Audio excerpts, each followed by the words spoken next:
안녕하십니까. 행복한 아침 이재용입니다. 안녕하세요. 장예인입니다. 네, 오늘은 목요일이고요. 오늘부터 서울, 경기, 광주 사회적 거리두기 1.5단계로 격상이 됩니다.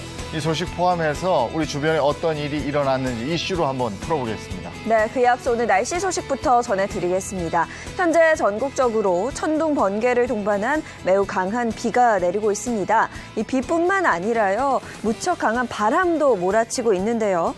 서해안과 영동 지역을 중심으로는 강풍특보가 내려진 곳도 있습니다. 이 내리는 비의 양 자세히 살펴보시면 수도권을 포함한 전국 대부분 지역 30mm에서 80mm의 비가 내리겠고요. 그 외 강원 동해안과 경상 또 제주를 중심으로는 5에서 50mm의 비가 내릴 것으로 예상됩니다. 이 비는 내리고 있지만 강한 추위는 없을 것으로 보입니다. 자세한 기온 살펴보시면 오늘 아침 최저 기온 15도에서 19도로 출발하겠고요. 한낮 최고 기온은 16도에서 23도 선이 예상됩니다. 11월 19일 목요일 행복한 아침 지금 시작합니다.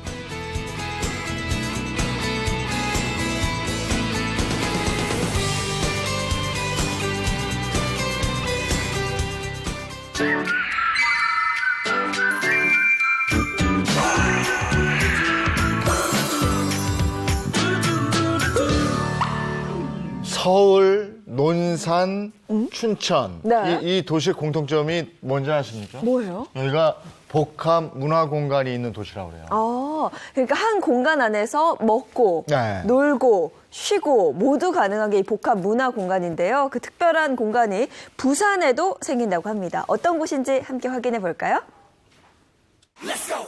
눈부신 바다의 도시 부산. 바로 이곳에서 평범한 일상이 즐거운 여행으로 확 변신합니다. 나만의 감성이 특별한 공간을 만나 새로운 경험으로 기억되는 곳. 또 누군가에겐 문 밖을 나서지 않아도 일과 취미, 회사와 공연장으로의 자유로운 전환이 가능한 곳. 그래서 힙스터들의 성지로 등극한 이곳에 여러분을 초대합니다. 오늘 핫플레이스를 찾아가는 길은 부산의 중심이자 관광 1번지 서면에 위치하고 있었습니다. 뭘 고를지 몰라 준비해봤어. 둘 중에 하나만. No. 원하는 것이 모두 다 있습니다. 같이 들어가 보실까요? 원하는 것이 모두 다 있어. 취향껏 즐기면 된다는 이곳. 막상 들어와 보니 어머, 평소엔 보기 힘든 신선한 간판들. 여기 방송 스트리밍을 하는 곳인가 봐요.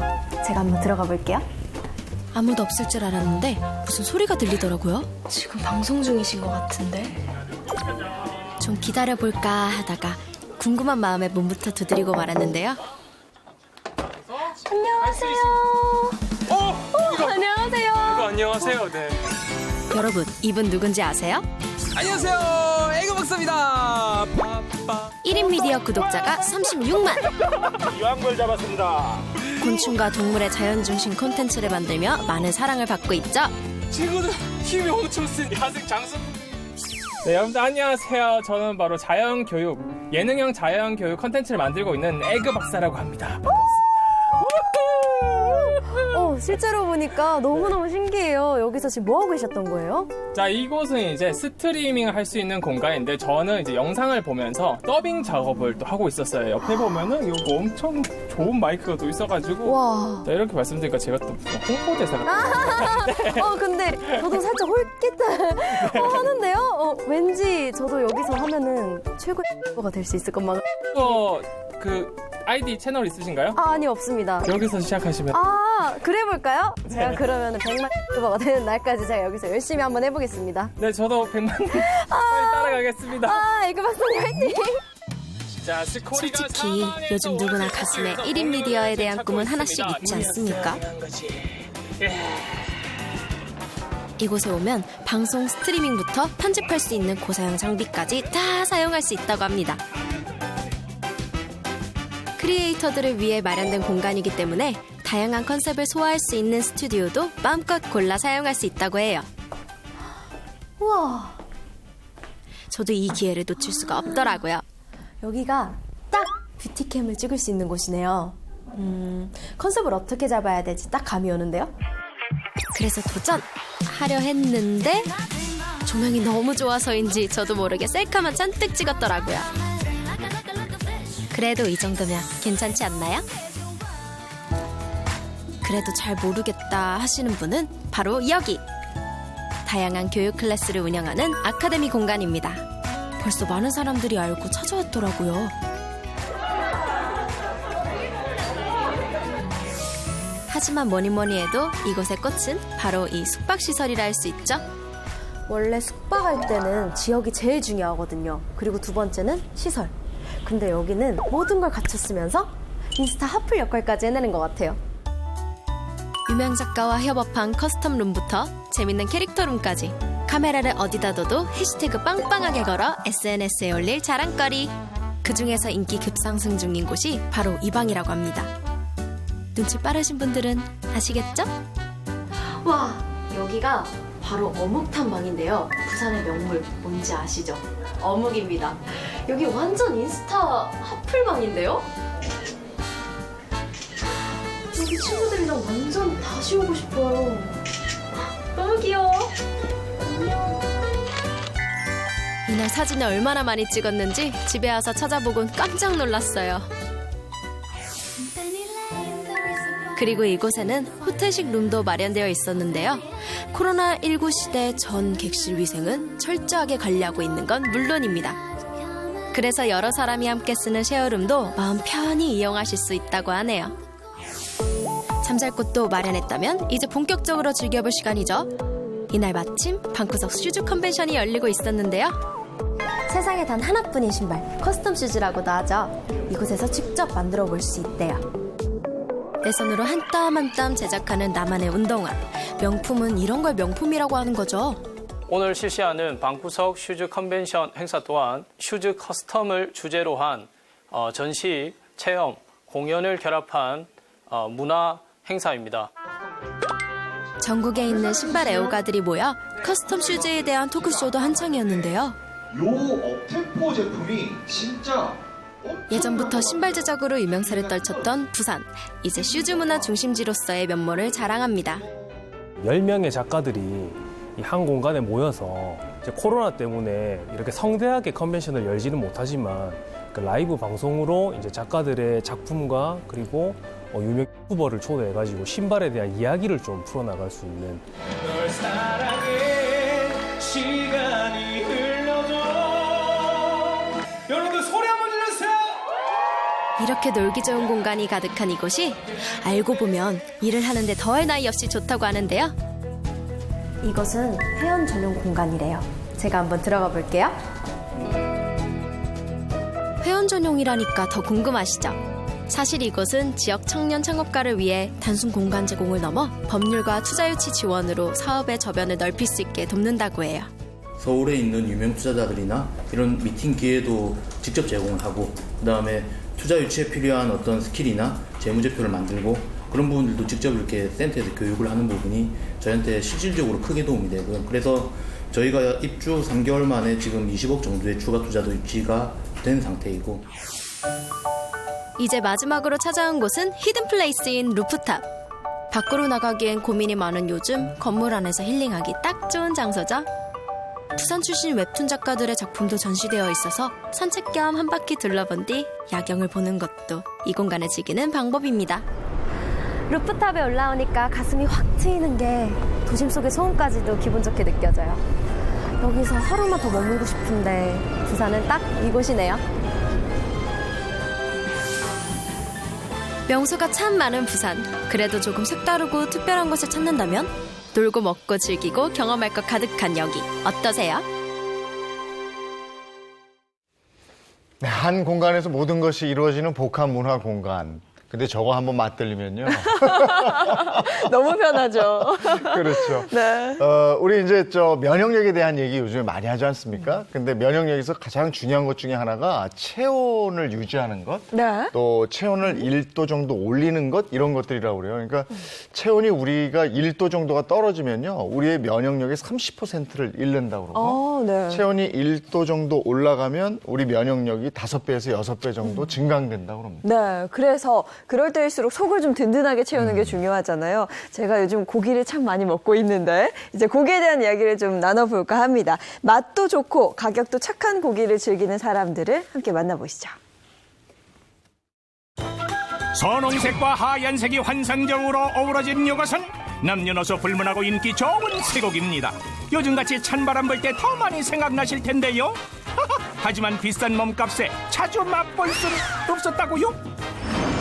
그렇다면 바로 요 아이 유구를 기억하셔야겠습니다. 일단은 외국에서 자란 소가 아니고요, 이 땅 위에서 나고 자라 원산지도 품질도 확실하답니다. 그렇다 보니 입소문 빠른 소비자들 모두 유구 앞으로 일동 차렷! 이거 가격도 저렴하고 뭐 아주 유구가 아주 좋죠. 이제 유구는 뭐 한우고기나 거의 같은 것 같은데요. 고기 소지만 맛과 품질 어느 것 하나 빠지지 않는다는 우리 유구. 옛날 가격보다 더 싼 것 같아요. 근데 이거 진짜 먹을만 하네요. 게다가 가격까지 착하다니 이거야말로 환상적입니다.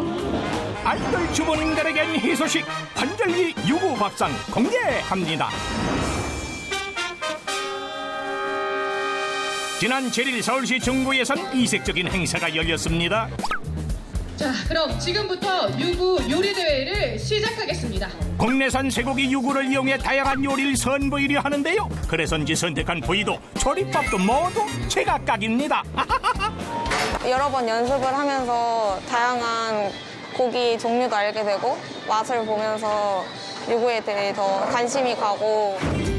고기 생산을 목적으로 한 홀스타인 품종의 수소 유구는요, 사육기간이 18에서 20개월로 짧아 어떤 부위를 맛봐도 지방이 적고 담백하다는데요. 요 담백한 유구가 어떤 방식으로 조리될지 기대되는 순간입니다. 시간이 10분 남았습니다. 다들 마지막 남은 시간까지 파이팅 해주시기 바랍니다. 드립니다. 요리의 꽃은 플레이팅이라 했던가요?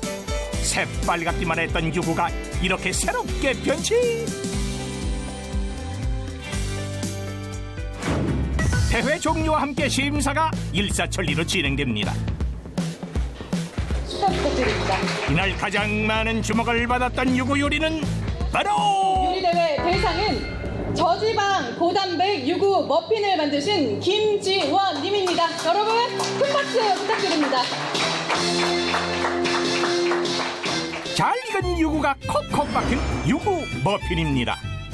이번 대회를 통해서 유구를 만들어 보니까 또 다른 색다른 맛이 있고, 또 무엇보다 이제 부모님들도 좋아하셨고 저와 같은 젊은 세대 친구들도 좋아하더라고요. 저희가 중점적으로 알리고자 하는 목적은 레시피에 대한 보급, 그리고 유구 고기에 대한 효율성, 그리고 제일 마지막은 우리 유구가 인식 개선으로 인해서 소비자가 손쉽게 접근할 수 있는 가정식, 간편식 요리를 만드는 그런 주요한 목적이 많습니다. 제법 쌀쌀해진 날씨 탓일까요? 유구에 대한 관심이 점점 더 높아지는 요즘. 전문적으로 유구만 취급하는 업장도 생겼습니다. 이곳에선 정형이 끝난 유구를 깔끔하게 포장해 판매한대요, 글쎄.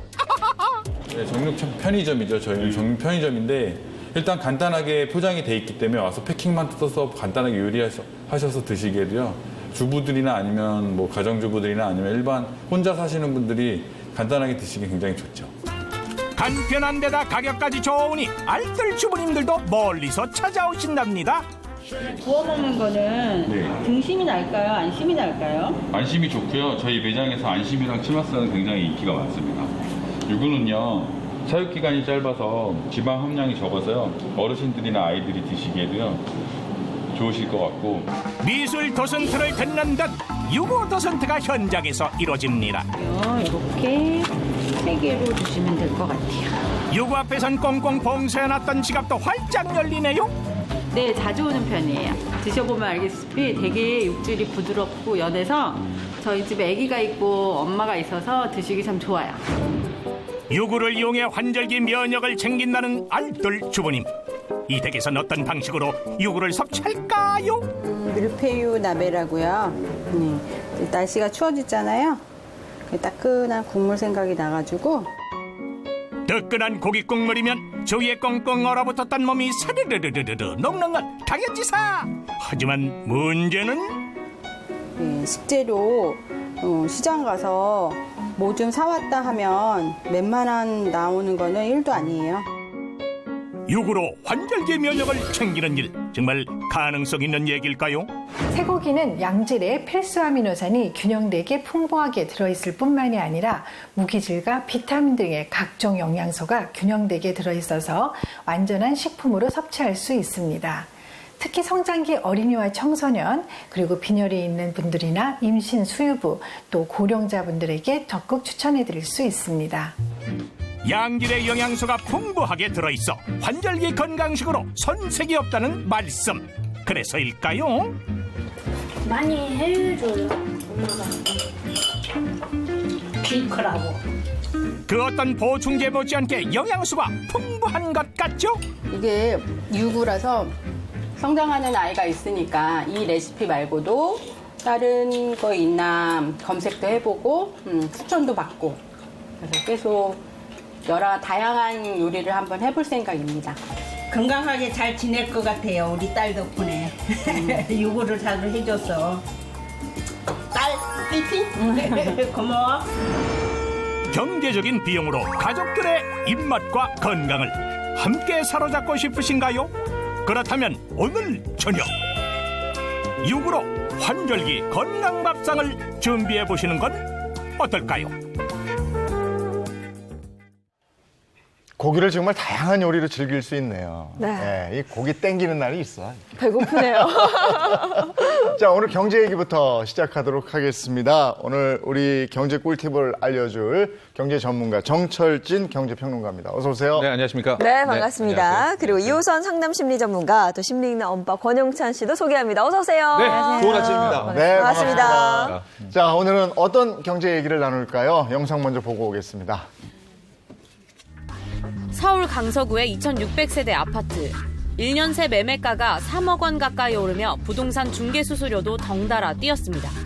최근 수도권 집값이 크게 오른 만큼 부동산 중개 수수료도 따라오르자 서비스 질에 비해 수수료가 비싸고 아깝다는 불만들이 쏟아졌습니다. 이런 가운데 중개 수수료를 반값만 받는 중개업체들이 등장했습니다. 실수요자들의 반응은 좋지만 기존 지역 중개업자들의 견제를 받기도 했습니다. 처음에는 뭐 전화상으로도 막 좀 항의 전화도 많이 받고 어떤 욕설도 좀 듣고요. 혼자가 잘 먹고 잘 살겠다는 게 아니고요. 이 강서구 또 넓게 봐선 서울 전역에 이 부동산 지금까지 어떤 문화를 좀 바꿔보고 싶습니다.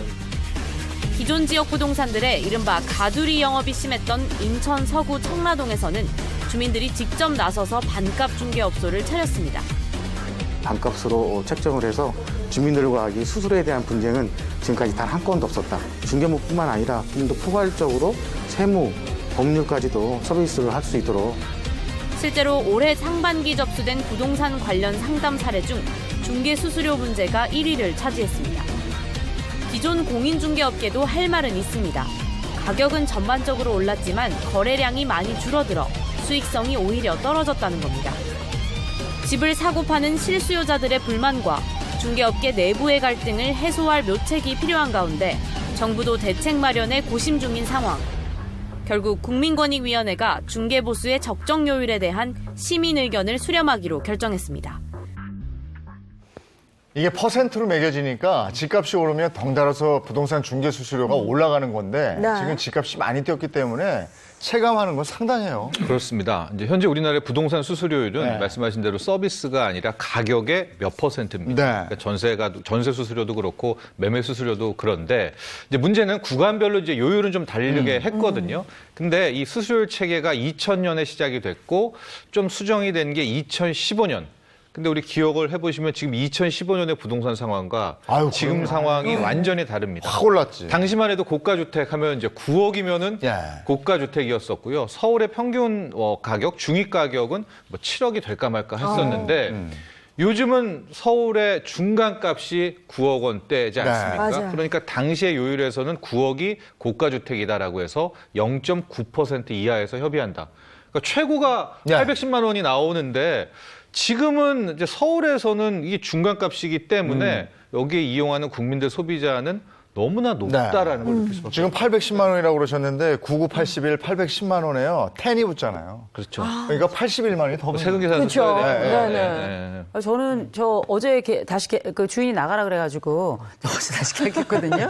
집 알아보는 것도 진짜 힘들고 전세값도 너무 올랐는데 제가 사실 전세값 비싼 것도 그렇지만 복비가 전 세상에서 제일 아까운 것 같아요. 맞아요. 그게 0.6이든가? 아니, 얼마인지 모르겠는데 무지하게 비싸요. 그래도 이제 뭐 이렇게 깎아주신다고는 했는데 사실 이 복비 부담이라는 게 만만치 않은 상태라서 이게 그 요새 말씀하신 대로 중간값이 9억이잖아요. 중간값이 9억인데 복비는 양쪽에서 또 받잖아요. 저 업종을 좀 변경해 볼까 싶은데 어쨌든 이번에 그 마지막 계약금 할 때까지 우리 멘토 부동산 사장님 잘 부탁드립니다. 네.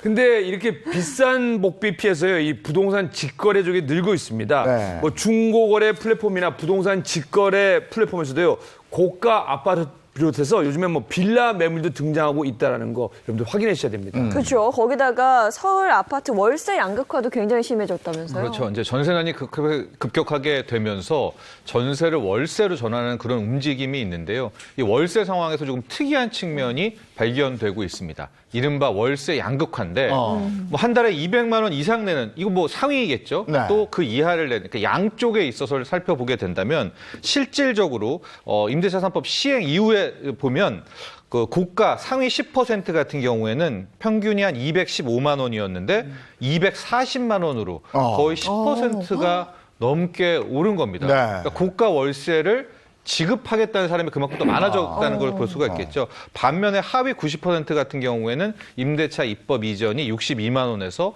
오히려 58만 원으로 더 낮아지는 그런 상황이니까 이것을 잘 보게 되면은 중위가 혹은 고가에서는 월세 전환이 나왔고 이때는 아직까지는 집주인이 뭐 주도권을 쥐고 있지 않습니까? 네. 더 높은 가격을 불러서 또 상위 뭐 10%는 200만 원대 큰 부담이긴 하지만 일단은 내면서 월세 계약을 이어가지 않았느냐 이런 추론이 가능합니다. 그러니까 뭐 중저가 월세는 크게 떨어지지 않았습니다. 저 같은 경우에도 사무실을 월세로 쓰는데 집주인이 너무 힘들어요. 유 낮춰주세요 했더니 그분은 5개를 더 붙여서 저도 힘들어요라고 해서 안 떨어졌거든요. 근데 또 반대로 고가 월세는 급격하게 뛰고 있다는 겁니다. 그렇습니다. 이 고가 월세라는 것도 이 수요 공급이 맞아야 되잖아요. 그 정도. 한 달에 250만 원 이상 낼 사람도 많지가 않잖아요. 그래서 이 고가 월세는 주로 어디에 있나 봤더니 뭐 예상한 대로 강남 3구에 이제 주로 몰려 있었다. 그리고 뭐 서울 강북 중에서도 뭐 마용성 쪽에 이제 몰려 있는 이제 그런 걸로 봤는데 아마도 그럼 누가 이렇게 저렇게 월세 안 그래도 비싼데 10%를 더 올려주면서도 재계약을 했는가? 역시 가장 많은 뭐 수요들을 보면 자녀 교육. 그래 이번에 2년만 더 그 지역을 떠날 수가 없는 거죠. 네, 그 지역을 떠날 수가 없는 부분. 그다음에 신혼부부 같은 경우에는 맞벌이니까 실질적으로 교통이 훨씬 더 중요한 선택 아니겠습니까? 그러니까 좀 월세를 내더라도 이제 맞벌이 쪽 이렇게 그 고가 월세에도 좀 패턴이 나뉘는 것 같아요. 그러니까 역세권이나 학군, 뭐 우리가 늘 얘기하는 이쪽에서 계속 머무르려는 수요가 많단 말이에요. 근데 임대차법 때문에 이래요? 이제 전세난이 또 심해졌기 때문에 그럼 전세난은 왜 심해졌느냐? 당국에서는 저금리, 뭐 세대분화 이런 얘기를 하지만 실질적으로 보면 임대차 입법을 통해서 이제 기존 세입자들은 계약갱신 청구권을 쓴단 말이죠. 그러니까 그 물량은 일단은 빠져들고 새롭게 이제 전세 시장에 들어가야 되는 분들은 이제 집주인들은 거의 4년간 묶이게 되니까 이제 크게 올리면서 전세난이 나왔고 여기서 월세 전환이 나오는 이제 이런 현상을 볼 수가 있겠고요. 두 번째는 이제 갑을 관계에 대한 건데 제가 계속 말씀드리지만은 부동산 시장은 어떤 시기에는 집주인이 갑일 때가 있고 또 어떤 시기에는 집주인이 막 뭐 의릴 때가 있습니다. 급매물 내놓고 그런데 현재는 아직까지는 집주인이 갑의 시기가 이어지고 있고 그렇기 때문에 지금 집주인에게는 뭐 재산세, 종부세, 세금 부담이 크잖아요. 이 세금을 세입자에게 여기서? 월세로 전가하는 그런 현상이 나타났다 이렇게 볼 수 여기서 있습니다. 받아서 내겠다.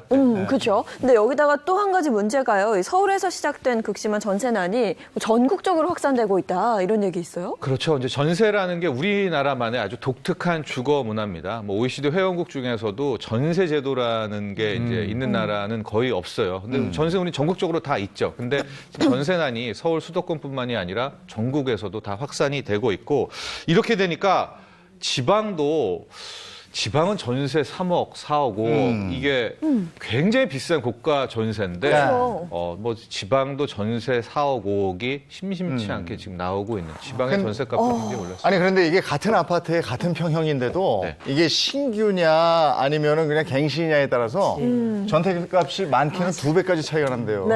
이거 법 시행 전에 제가 행복한 아침에 나와서 그런 왜곡 현상이 나올 수 있다라고 이제 언급한 적이 있었는데 계속 말씀드리지만 이게 임대차 입법이 소급 적용을 한 겁니다. 그러니까 기존의 세입자에게도 권리를 준 거예요. 그러니까 그분들은 계약갱신 청구권을 쓰니까 올려도 뭐 5% 이내지 않습니까? 그러니까 같은 아파트 단지에서 계약갱신 청구권을 쓴 세입자는 상대적으로 낮은 전세 가격. 반면에 그 해당 아파트 단지에 신규로 들어온 전세 세입자는 글쎄요, 뭐 오른 가격에 들어왔어요. 굉장한 격차가 나고 있는. 그러니까 같은 아파트, 같은 단지, 같은 평수에서도 이제 두 개의 가격이 공존하게 되는데 이렇게 되니까 기존의 계약갱신 청구권을 쓴 세입자도 자꾸만 좀 마음이 불안해지는 거죠.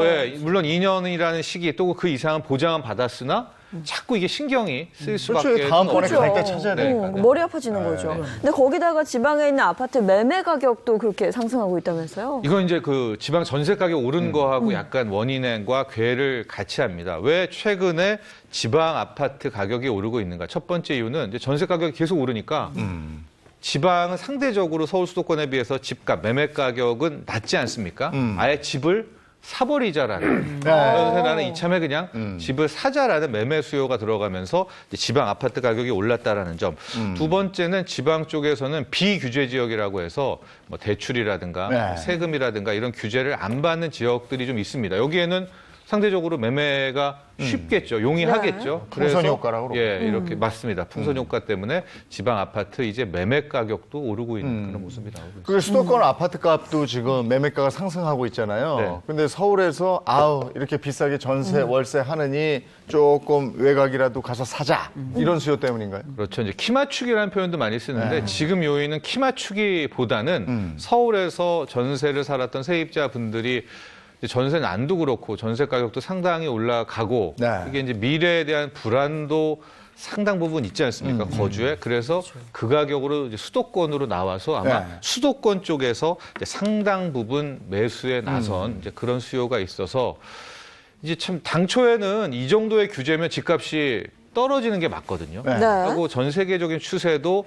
일단은 꼭지를 찍고 하향 곡선을 그리고 있는데 우리 이제 전세 가격이 치고 올라오니까 우리가 계속 이 매매 가격이 안 떨어지는 또 이런 기현상이 함께 나오고 있습니다. 아니 그러면서 김포나 파주의 집값도 굉장히 뛰었잖아요. 왜냐면 이제 앞서 말한 것처럼 서울 세입자들이 나왔고 그중에 수도권에서 어디 있나를 봤는데 김포 같은 파주 같은 비규제 지역 대출도 상당히 용이합니다. 집값 대비 70%까지도 대출이 나오고 뭐 세금 부분이라든가 이런 부분에 있어서 규제 지역보다도 이게 뭐 여러 가지 혜택들이 있으니까 그쪽으로 이제 매기가 올려서 또 집값을 끌어올렸는데 당국에서는 아마 또 이쪽도 이제 뭐 수도권에 남은 비규제 지역도 곧 또 조정 지역이라든가 또 편입할 그럴 가능성이 있지 않나 이렇게 보여집니다. 근데 왜 그러냐면 여기가 교통이 좋아지기 때문에요. 그 도심 중심가까지의 접근성이 좋아요. 맞아요. 그래서 여기다가 이제 집 사는 분들도 많고 이런데 부산하고 세종은 계속 오르고 있고. 네, 부산은 아까 말한 전통적 그 비규제 지역 실은 풀어줬거든요. 작년에 그 풀어주면서 이거 여기도 풍선 효과 나올 텐데 했는데 이게 전세난과 함께 지금 폭발을 했습니다. 가령 해운대구 같은 경우에는 최근 석 달간 전국에서 집값이 가장 많이 오른 전형적인 이게 이제 비규제 지역으로 돈들이 몰렸던 부분이다 이렇게 볼 수가 있겠고요. 세종시는 재료가 있죠. 네. 뭐 수도권 이전이라든가 뭐 이런 것 때문에 올랐고요. 이 세종시는 특이한 게 세종시 근처에 뭐 계룡시, 천안시 여기는 비규제 지역이란 말이죠. 그러니까 세종을 못 들어가니까 또 인근에 들어가면서 이쪽 집값이 또 오르고 있는. 그러니까 이게 참 돈의 흐름이라는 게 한쪽을 누르면 맞아요. 반대로 계속 튀어나오게 네. 되는 그런 풍선 네. 효과가 네. 지금 계속 나오고 있는 것 같습니다. 그러니까 뭐 전국적으로 부동산이 들썩이고 있는 상황인 건데 네. 그래서 뭐 새로운 대책이 좀 나올 것이다 이런 얘기 있던데요? 그렇죠. 이제 여기 최근에 이렇게 집값 상승과 부동산 시장 불안을 보면 시작은 전세난, 네. 이 전세 가격 급등이잖아요. 그래서 오늘 이제 전세 대책이 드디어 나오게 됩니다. 계속 연기가 되다가 오늘 나오게 되는데 지금 예상으로는 이제 당국에서 뭐 매입 임대라고 하죠. 이런저런 좀 집을 사서 그 집을 세입자에게, 전세 수요자에게 네. 준다든가 아니면은 뭐 확정은 이제 봐야 되겠지만은요. 호텔 같은 거를 맞아. 그러게. 내고 들었어요. 예, 사가지고 네. 1인 가구, 2인 가구들, 네. 뭐 신혼부부들에게 이제 전세 수요로 돌리는. 네. 과연 이제 어느 정도 규모고 또 어느 지역인지는 봐야 되겠지만은 현재 지금 전세 대책은 단기적으로 공급을 네. 빨리 늘려는 수밖에는 지금 없거든요. 네. 과연 어떤 대책이 나올지 또 그러게요. 나오게 되면 또 다음 이 시간에 네. 소개를 해드리도록 하겠습니다. 아니 이제 뭐 호텔방 얘기까지 나와서 네. 야 이게 참 급하긴 하구나. 근데 요 부분에 대해서는 설왕설래가 많아요. 네, 네. 그래서 요 얘기 하려면 또 1시간 더 해야 돼서 오늘 경제 얘기는 구체적으로 여기까지. 가야죠, 예, 구체적으로. 여기까지. 네. 예, 알겠습니다. 경제평론가 정철진 씨와 함께했습니다. 고맙습니다. 고맙습니다. 네, 고맙습니다. 예, 이번에는 요즘에 우리 세상 사는 얘기를 저희가 핫3로 모아서 준비를 해놨습니다. 먼저 첫 번째 주제부터 보겠습니다. 네, 경제 이슈 탑3 살펴보겠습니다. 3위부터 보시죠. 3위는요. 무너지는 여행업계입니다.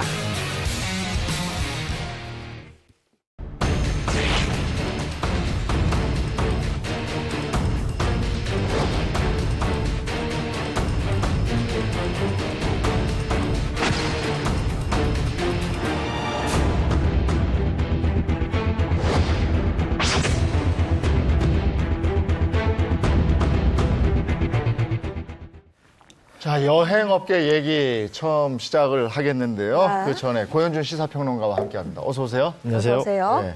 권영찬 씨가 뭐 네. 워낙에 실감하고 있는 분이라서. 그러니까 뭐 저 같은 경우는 아내가 그 비행 쪽에 있고요. 네. 그래도 네. 저 같은 경우에도 보통 한 달에 강연 한 10번 하면은 뭐 비행기를 타는 게 수두룩했는데 요즘엔 거의 안 타고 있으니까 그 아이들 데리고 비행기 탄 적이 옛날 한 몇만 년 된 것 같다 이런 생각이 들어요. 네. 지금 옛날엔 저희가 비행기를 탔잖아요. 네. 요즘 비행기를 이렇게 봐요. 맞아요. 저거 언제 타나. 이러다 정말 해외여행은 당분간 몇 년은 못 가는 거 아닌가 이런 생각이니까 약간 그리워지고 옛날에는 뭐 여행 프로그램 같은 거 보면 보고 이제 저기 가야 되겠다 이렇게 해서 뭐 홈쇼핑에서 계약하기도 하고 막 그랬거든요. 지금은 그냥 봅니다.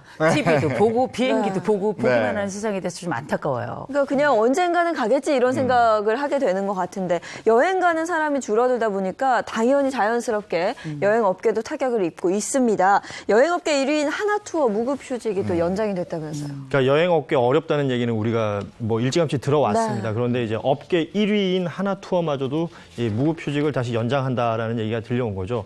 뭐 하나투어의 무급휴직이 이번에 처음은 아니에요. 네. 지난 3월부터 지원자들 유급휴직을 시행을 했었고요. 그 이후에는 이제 고용유지 지원금이라는 게 나라에서 지원이 됐습니다.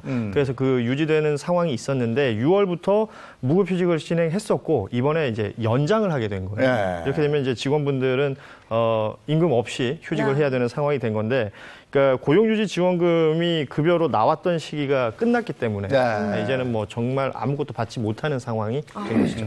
여행업계 어렵다 얘기는 뭐 진작에 들었는데 네. 어느 정도 어려운 겁니까? 그러니까 그냥 비교해 보면 될 것 같아요. 전년도 동기 대비 네. 얼마나 줄었나? 94.5%가 줄었습니다. 그러니까 뭐 지난번에 한 100명 정도가 작년에 여행을 갔으면 이번엔 너댓 명 정도밖에 여행을 못 가는 그런 네. 상황이 되었다라는 건데, 뭐 금액으로 따져도 매출이 100억 7천만 원 정도가 됐는데, 이게 100억 7천만 원 하니까 되게 큰 것 같지만 작년 동기에는 1,095억이었어요. 네. 그러니까 거의 10분의 1로 줄어들었다 이렇게 보면 될 것 같고, 문제가 되는 건 코로나19가 끝나지 않았다는 겁니다. 네. 코로나19가 장기적으로 계속 여파가 이어질 것으로 보이는데 당장 4분기에 이 회복될 기미는 아직은 찾아보기 힘든 것이죠. 네. 그럼 업계 1위라는 그 하나투어도 이렇게 힘든데 다른 여행사들은 좀 어떤가요? 업계 2위가 모두 투어고요. 네. 3위가 이제 노랑풍선이라는 여행사인데 모두 무급휴직을 진행을 하고 있어요. 그러니까 뭐 1위부터 2위, 3위 그리고 뭐 중소 여행 업체는 말할 것도 없고 굉장히 힘든 상황이 유지되고 있는데 앞서 말씀드렸지만 올 연말까지는 이 고용유지 지원금이 일정 부분 나오는 게 있거든요. 이런 부분으로 유지가 될 텐데 근데 그 이후가 문제죠. 뭐 퇴직금 문제도 있을 거고 뭐 4대 보험 관련해서도 계속해서 비용이 드는 부분이잖아요. 이런 부분들 여행사들이 유지하기 힘들 것이다라는 평가가 많고 노랑풍선 같은 경우에는 최근에 이제 부산지사를 폐쇄했어요. 사실은 여행업에 있어서 부산은 또 그 김해공항 국제공항이 있기 때문에 중요한 거점인데 여기에 지사를 폐쇄한다는 건 굉장히 큰 경영상의 손실이 되는 건데 이런 상황들이 이어지고 있고 말씀드린 것처럼 뭐 중소형 여행사들은 줄도산, 줄폐업이 이어지고 있는 상황입니다. 여행업계가 뭐 도산 내지 그냥 그 잘 됐던 곳들도 버텨오고 있는 건데 이게 더 지속이 되면 거의 뭐 붕괴 위기라고 들었어요. 여행업이라는 게 다른 게 아니거든요. 사람이 어디론가 이동을 하고 이동해서 또 다른 사람들이 사는 곳으로 들어가는 것인데 코로나19는 이동 자체를 막고 있는 것이고요. 또 사람과 사람 간의 만남을 또 제한하는 것들이 많다 보니까 뭐 코로나 종식 후에 이 글로벌 여행 뭐 어떻게 될까 얘기하지만 종식 후에도 그게 쉽지 않을 것이다. 각 나라마다 사정이 또 다 다르기 때문에 이런 얘기들이 나오고 있습니다. 사실 제 친구가 그 가자 여행사라는 걸 했는데 폐업을 했어요. 폐업을 해서 그 친구를 제가 맨날 정사장이라고 불렀는데 지금은 그렇게 부를 수가 없어서 대단히 안타까운 상황인데 그것뿐만 아니라도 우리가 왜 저가 항공사라고 우리가 알고 있던 곳들 중에 망한 곳도 지금 있잖아요. 어려움을 겪고 있는데 계속 이렇게 망해가고 그러다가 결국 우리가 지금까지 유지해 왔던 이 여행 생태계가 만약에 몰락한다 그러면 옛날엔 진짜 부자들만 해외여행 갔었거든요. 지금 이런 짝이 나는 거 아닌가. 약간 저도 소비자로서 걱정이 되기도 하고 그립기도 하고 그러네요. 네, 여행업계가 굉장히 힘들고 거기다 항공업계 위기도 계속되고 있는 가운데 항공사들의 인수합병 소식이 들렸어요. 네, 뭐 대한항공이 뭐 아시아나 인수했다라는 보도 보셨을 거예요. 이렇게 되면 세계 7위권의 대형 항공사가 탄생하게 되는 겁니다. 여기에 이제 비행기만 240대가 넘게 되고 화물 수송량은 세계 3위, 수송 인원은 세계 10위가 되고 자산도 한 40조 정도 되는 대형 항공사가 나오게 되는 것이죠. 노선은 어떻게 되는 거예요? 그러니까 이 노선이 아시아나하고 대한항공이 겹치는 부분이 많아요. 26개 노선을 대한항공이 가지고 있다면 23개 정도가 겹친다라고 하는데 이렇게 되면 뭐 수익이 나지 않는 노선 위주로 좀 정리가 되지 않겠느냐.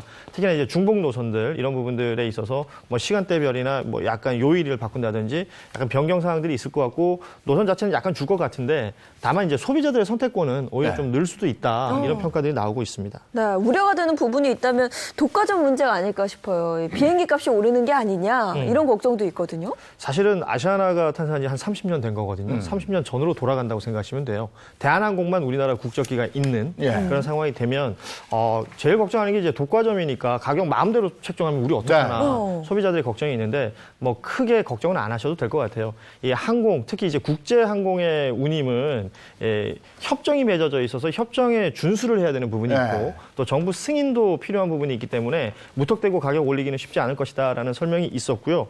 뭐 예를 들어서 소비자들의 피해가 만약에 그 이후에 발생한다면 이건 후속 조치로 반드시 바로 잡아야 될 부분이라는 걸 정부에서도 얘기한 바가 있습니다. 아니 그러면 제일 궁금한 게 소중한 마일리지 열심히 모았거든요. 이건 또 어떻게 되는 거예요? 이 부분은 그 설명을 했어요. 1대1로 통합이 된다. 그러니까 아시아나 마일리지를 가지고 계신 분들도 대한항공 통합되면 똑같이 쓸 수 있다는 겁니다. 다만 뭐 스타이 얼라이언스 뭐 이렇게 협정돼 있는 거 있잖아요. 뭐 스카이팀 이런 게 있는데 아시아나의 그 스카이 얼라이언스는 스타얼라이언스는 못 쓸 가능성이 있다. 그러니까 제휴되어 있는 곳에서는 못 쓸 가능성이 있다라는 거고 다만 마일리지의 이 통합에 있어서는 1대1 통합은 문제가 없다라는 설명이고요. 제휴처는 오히려 늘리겠다라는 입장을 내놨고 이렇게 되면 소비자 피해는 최대한 없도록 하겠다고 했는데요. 뭐 물론 역시 지켜봐야 될 문제입니다. 아니 근데 국민들이 보는 시선은 그렇게 곱지 않은 것 같아요. 산업은행에 8천억을 투자하는데 그게 국민 혈세고 그렇죠. 지금 대한항공 글쎄 그저 오너 일가에 그런 것도 있었고 해서 보는 눈이 곱지 않아서 이런저런 얘기가 있더라고요. 네, 뭐 그런 시선도 있습니다. 뭐 이번 인수합병 과정은요, 대한항공이 아시아나항공을 인수하는 과정인데요. 그러니까 다시 말해서 민간 기업이 또 다른 민간 기업을 인수하는 겁니다. 근데 그 자금은 국책은행인 산업은행이 지원하는 게 게 맞냐 이런 논란이 조금은 있습니다. 그리고 또 정부와 산업은행은요 기간 산업인 항공산업을 살리려면 불가피한 선택이라는 입장이지만 코로나19로 인한 국가 간 봉쇄가 길어진다면 이거 혹시 밑빠진 독에 물 붓기가 될 수 있다는 우려도 조금씩 일고 있습니다. 거기다가 뭐 앞서도 잠깐 말씀드렸다시피 대한항공 오너 일가는 뭐 사회적 지탄을 받은 적이 있잖아요. 네, 뭐 2014년 조현아 전 부사장의 이른바 땅콩 해양 사건으로 대한항공은 여론의 지탄을 받았습니다. 또 여기에 조현민 전 전무의 물컵 갑질과 고 조양호 회장 부인 이명희 씨의 직원 상습 폭행까지 연이어 터지면서요. 이 사회적 지탄이 계속 좀 이어졌었죠. 네. 이 윤리 경영을 할 수 있도록 좀 방안이 나와야 될 것도 같은데. 그러니까 기구를 하나 만들겠다는 거예요. 네. 윤리경영위원회라는 걸 만들어서 이 오너 일가들의 경영 상태를 점검하겠다.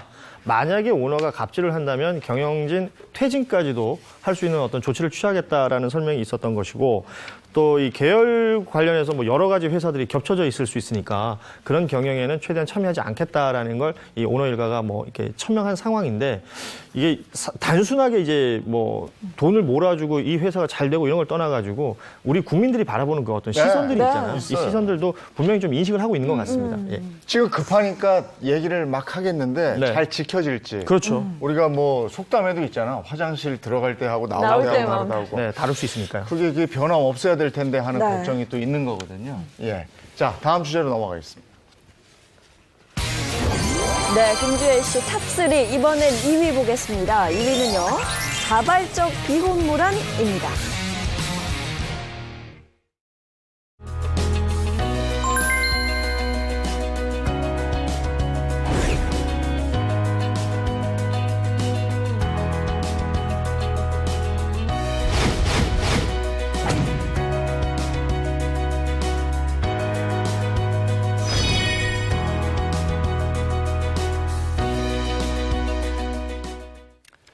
네, 사유리 씨가 엄마가 됐습니다. 그런데 아빠는?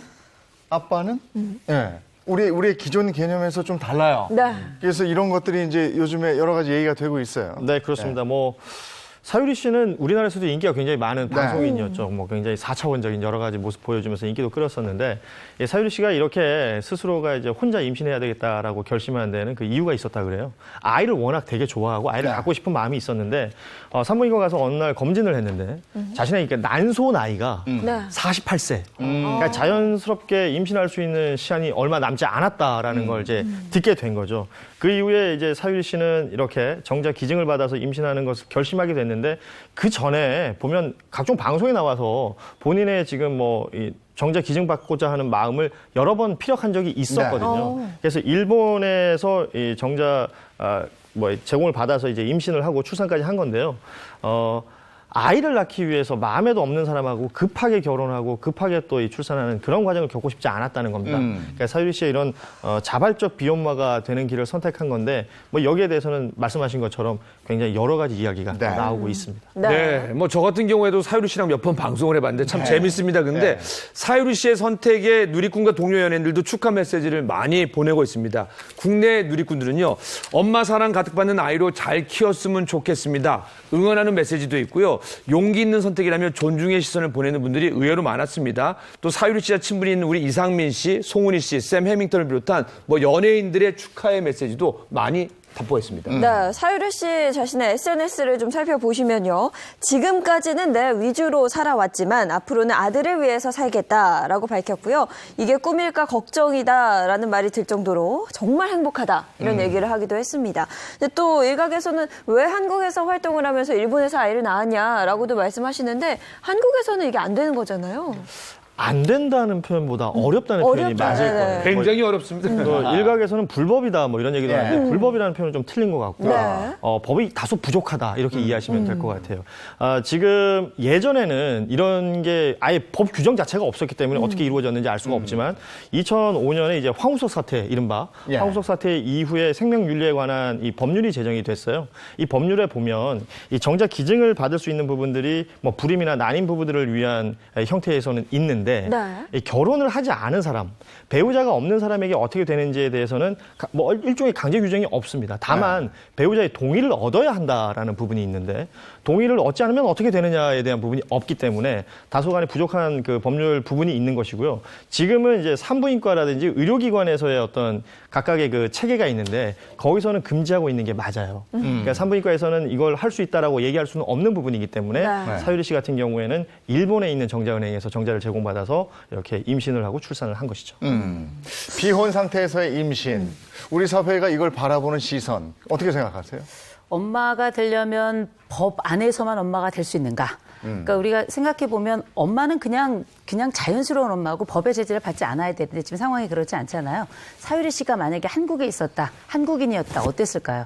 어마어마한 난관을 뚫어야 될 것 같고 낙태를 경험했던 여성들 중에 99%가 경제적인 상황과 법적인 상황만 문제가 된다면 아이를 낳고 싶다 이렇게 얘기를 하고 있거든요. 그러니까 지금 뭐 OECD 국가들 중에 평균 10명 중에 4명의 아이는 그냥 비혼 출산으로 그냥 태어나고 있는 상황이기 때문에 우리나라도 이런 부분에 대해서 이런 비혼과 관련돼서 특별히 법적 출산에 대한 차별, 철폐가 서둘러 일어나야 되지 않을까 싶습니다. 네. 출산 이후에 사유리 씨가 어떤 방송하고 이제 전화상으로 인터뷰하는 걸 들었는데 최근에 이제 낙태에 대한 얘기도 굉장히 많이 발전하고 있다라고 얘기를 하잖아요.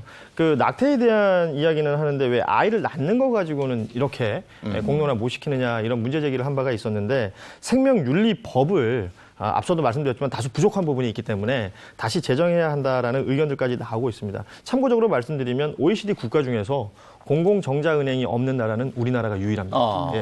비혼 출산의 찬반 의견은 지금 어떻게 갈리고 있습니까? 네, 뭐 지금 여러 가지가 있는데요. 낳고 싶은 사람에게 낳을 권리를 줘야 된다라는 의견이 많습니다. 또 게다가 또 엄마의 이기심만으로 낳는 건 아니냐 조금 걱정이 된다. 존엄파기라는 의견이 좀 팽배합니다. 네. 알겠습니다. 여러 가지로 이제 그 요즘에는 모이면 또 이 얘기 막 해요. 네. 그래서 저희도 한번 다뤄봤고요. 여러분의 생각은 어떠신지 모르겠습니다. 다음 주제로 넘어가겠습니다. 네, 김주혜 씨 탑3 1위 보겠습니다. 1위는요. 수도권 1.5단계 격상입니다. 정부는 11월 19일 목요일 0시부터 2주간 수도권에 대한 사회적 거리두기를 1.5단계로 격상하기로 결정하였습니다. 코로나19 신규 확진자는 오늘까지 나흘 연속 200명을 넘었습니다. 최근 한 주간 수도권의 하루 평균 코로나19 확진자 수는 정부가 정한 1.5단계 격상 기준 100명을 훌쩍 넘는 111.3명을 기록했고 60대 이상 고령 환자도 39.7명으로 격상 기준의 추가 지표인 40명에 바짝 다가왔습니다. 정부가 거리두기 1.5단계 격상을 결정한 배경입니다. 곧바로 2단계로 올려야 한다는 지적도 있지만 서민 경제에 미칠 파장도 고려됐습니다. 1.5단계가 적용되면 카페, 장례식장, 미용실 등 사람이 많이 모이는 곳은 한 번에 들어갈 수 있는 인원이 제한되고 PC방과 독서실, 경기장도 한 칸씩 띄어서 앉아야 합니다.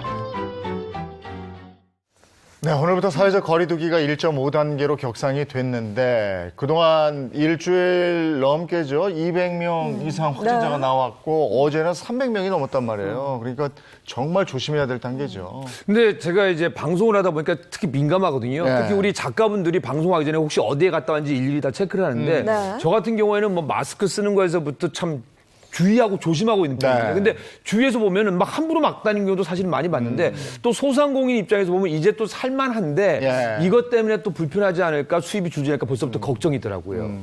요새 이 수치를 보면 기하급수라는 단어가 생각이 날 정도로 깜짝 놀랄 정도로 많이 늘고 있어서 걱정인데 이제 문제는 지금 우리가 1단계 갔다가 좀 많이 풀어졌잖아요. 그러면서 우리가 경각심이 조금 떨어진 것 같은데 제일 가장 치명적으로 집에 갔을 때 내 할머니, 할아버지에 대한 생각, 가족에 대한 생각이 지금 연말연시기 때문에 더 걱정이 되고 우려가 되기도 합니다. 네, 1.5단계 좀 자세히 좀 보시면요. 서울, 경기와 광주, 광역시, 거기다 강원도, 철원군이 오늘부터고 인천 같은 경우는 다음 주 월요일부터 1.5단계로 적용이 된다고 합니다. 그럼 뭐가 바뀌는 거예요? 일단 1.5단계라고 하면 말씀하신 것처럼 지자체별로 따로 결정할 수가 있습니다. 네. 지역적 유행이 시작됐다라고 보는 시점이 될 텐데 일단 가장 중요한 건 영업적인 제한, 그러니까 영업장에 대한 제한은 크게 있지는 않아요. 영업은 할 수 있다는 얘기입니다. 네. 다만 중점 관리 시설들이 있죠. 우리 그동안 많이 얘기했던 이 중점 관리 시설에 있어서는 지켜야 될 부분들이 생기는 건데 테이블 간 1m 이상 거리 두는 것, 그리고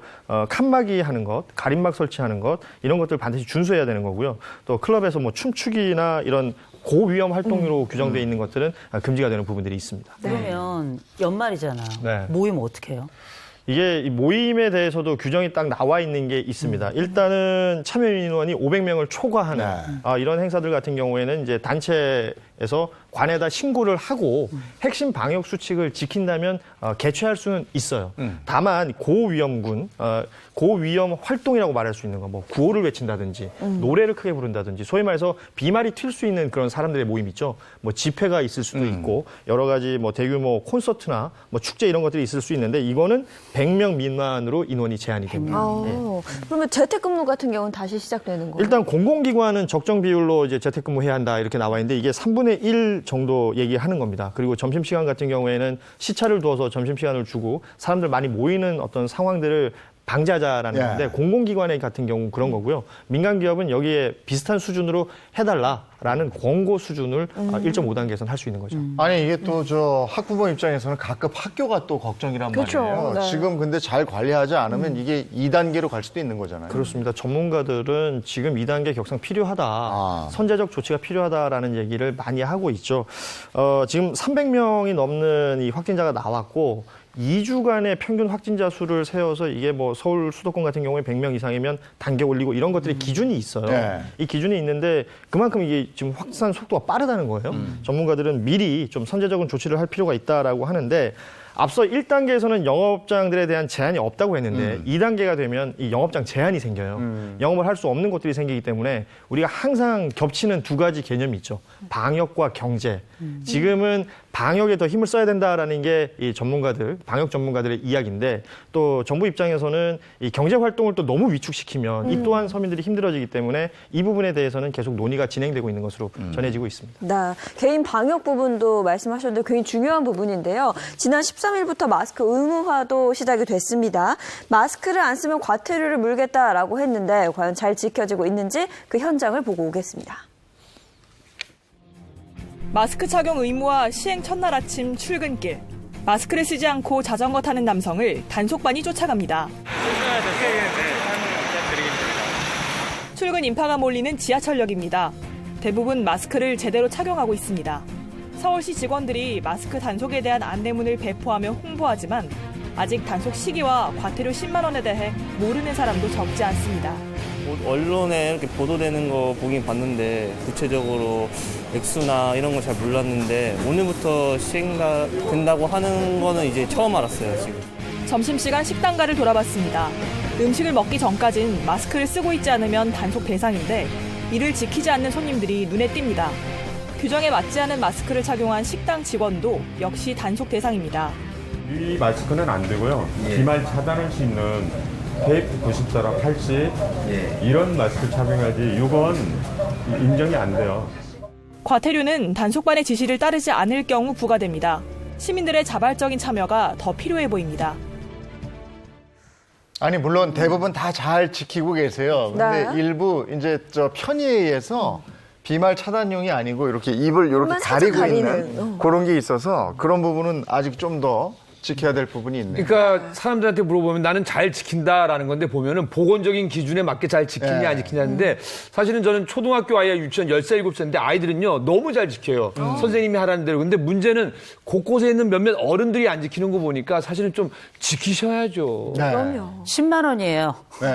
그 이제 마스크가 의무화가 됐는데 이게 중요한 게 TV를 보시는 분들은 굉장히 자주 듣는데 요새 젊은 층들은 TV를 잘 안 보잖아요. 그리고 그냥 보고 싶은 걸 이렇게 뭐 유튜브나 이런 걸 통해서 보니까 거기를 통해서 공적으로 우리가 해야 될, 지켜야 될 것들에 대한 공지를 잘 받지 못하는 경우가 많이 있거든요.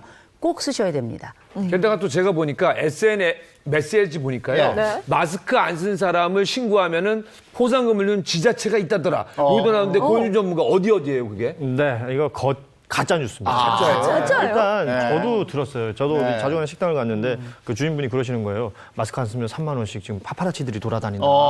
사진 찍어서 신고하면 누가 뭐 돈을 준다더라. 이런 얘기를 막 하시는데 일단 17개 시도군에 이제 확인해 봤어요. 네. 없습니다. 이런데 벌금 물리는데 없습니다. 마스크 착용 의무화를 하고 있는 지자체들 많죠. 네. 뭐 강원 일부와 경북 일부를 빼고는 모두 이 마스크 착용 의무화하고 있는데 마스크 안 썼다고 해서 그 과태료 10만 원 부과하는 것은 있는 거고요. 그러니까 그걸 뭐 신고했다고 해서 거기에 3만 원을 준다라든지 이런 내용들은 전혀 가짜 뉴스라는 사실 다시 한번 알고 계셔야겠습니다. 네. 근데 마스크 의무화되면서 그 전에도 마스크 때문에 시비가 있어서 그게 폭력까지 가고 이런 게 있었는데 더 늘었다면서요? 그러니까 뭐 대중교통 내에서 뭐 기사분한테 시비 거시는 분들 네. 아니면 승객들 사이에서 왜 마스크 안 썼냐, 왜 내가 내 맘대로 하는데 누가 뭐라 그러냐 이러면서 폭력 사태들이 있었잖아요. 이번에 광주의 한 대형 마트에서 한 부부가 어떤 그 다른 그 손님한테 이제 그런 얘기를 했는데 너무나 모욕적인 언사들 많이 했던 것 같아요. 제가 이 방송에서 입에 옮기 어려울 정도의 어떤 수준들인데 네. 이제 모욕적인 언사 이런 걸 많이 했기 때문에 이 부부는 이제 벌금형까지 처해졌다고 합니다. 아니 정말 마스크 착용에 대해서 많이들 좀 예민해진 것 같아요. 이제는 기본이라고 생각하고 근데 이 기본이 될 때까지 누군가의 공동의 고통도 있었지만 모두의 노력도 지금 함께 있는 건데 이 부분에 대해서 공공의 약속을 누군가를 파기하는데 문제는 이게 한번 문제가 됐을 때 파급력이 워낙에 크잖아요.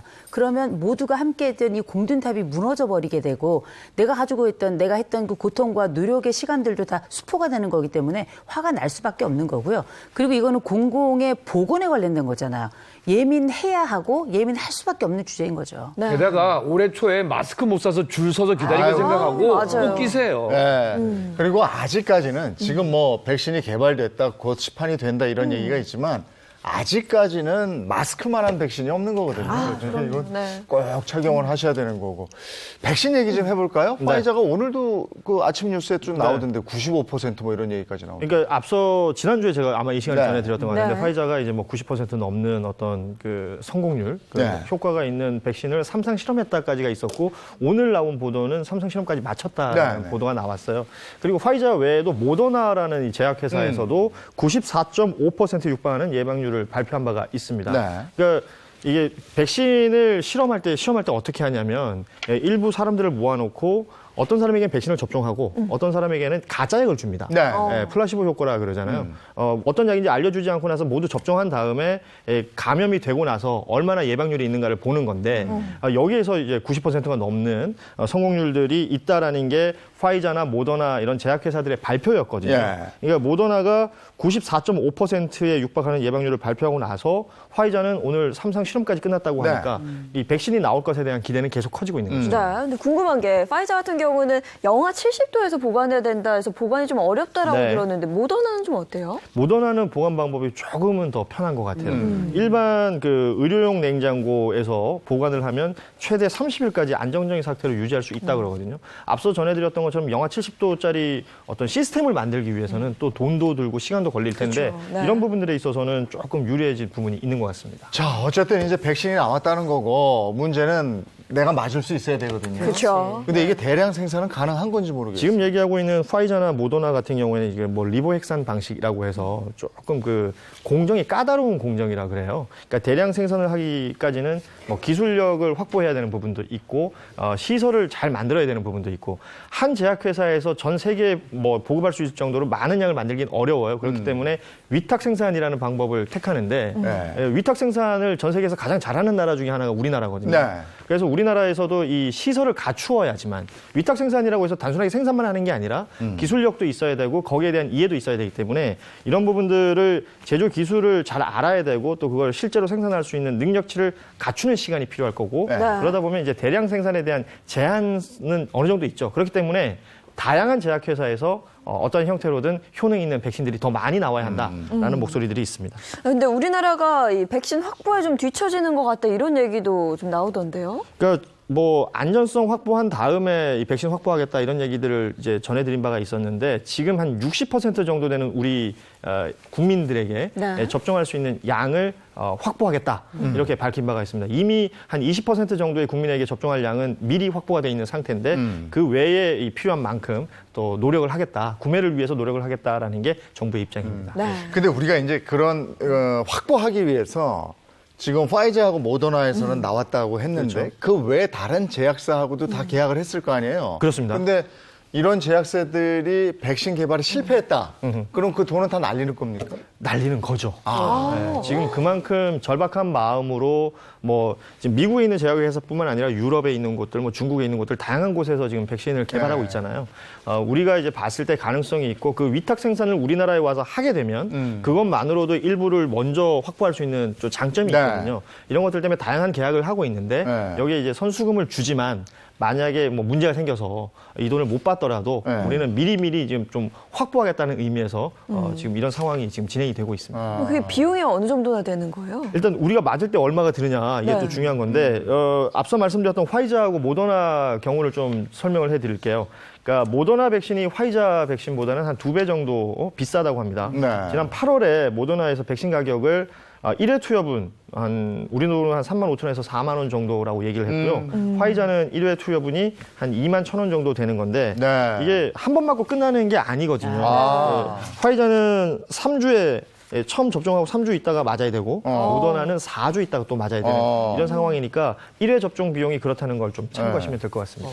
그럼 2번 맞아야 되는 거잖아요. 그렇죠. 네. 아니 근데 우리 생각보다는 그렇게 비싸다는 느낌 안 들어요. 왜냐하면 저 어디야 화이자 백신이 우리 돈으로 2만 1천 원이면 한 그렇죠. 4만 원 좀 넘잖아요. 그렇습니다. 우리 독감 백신 요즘에 한 4만 원에 맞지 않아요? 유료로 맞으면 그렇죠, 그렇게 그렇죠. 맞아야 되죠. 그렇지 예, 맞죠. 예. 그다음에 저 뭐 어디야 모더나 거는 모더나. 4만 1천 원이면 8만 원. 이건 좀 비싸다. 근데 이런 건 이제 또 나라에서 보조 좀 해주겠지. 갑자기 이렇게 약해지셨어요. 4만 원에서 8만 원 뛰니까. 아니 계산해 보니까 8만 원을 맞네. 8만 원 좀 비쌌는데. 아니 그래도 다 맞을 거예요. 네. 맞아요. 그럼. 근데 최대 관심사가 아까도 말씀드렸지만 내가 언제 맞을 수 있느냐거든요. 뭐 계속해서 얘기가 나오지만 안정적으로 전 세계적으로 보급되는 시점은 내년 연말 정도를 얘기하는 게 전문가들이 많아요. 네. 그리고 뭐 선제적으로 지급돼야 되는 뭐 저개발 국가라든지 이런 부분들에 대한 얘기도 있고 우리가 지금 확보하기 위해서 몇몇 제약회사들하고는 좀 먼저 받게끔 계약을 하고 있는 내용들도 지금 전해지고 있는데 일단은 앞서 전해드렸던 화이자나 모더나 같은 제약회사는 긴급 승인 신청을 모두 해놓은 상태고 일부는 통과가 됐다는 소식들도 전해지기 때문에 아무래도 좀 빠른 시일 내에 접종이 될 수 있게끔 정부도 노력을 할 것으로 보입니다. 네. 백신 나왔대. 뭐 이제 다 뭐 끝나는 것 같아. 이건 아닌 것 같아요. 그럼요. 그러니까 지금 들리는 얘기를 보면 내년 뭐 하반기 얘기도 나고 막 이러거든요. 근데 제3, 제4 말씀드리지만 여기서 제일 우리가 가지고 있는 제일 좋은 백신 마스크라는 거. 예, 다시 한번 말씀드리겠습니다. 오늘 도움 말씀 고맙습니다. 고맙습니다.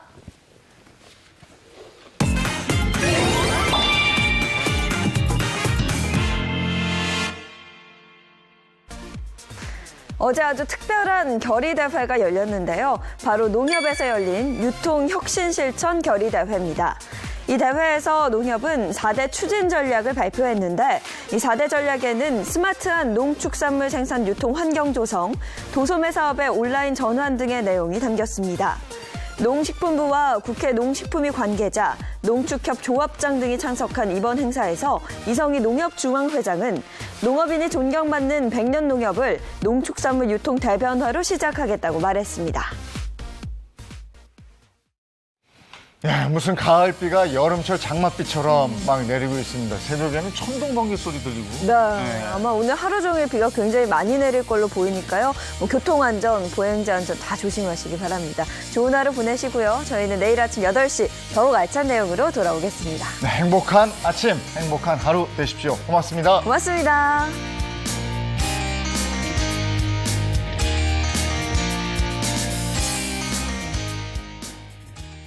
채널 A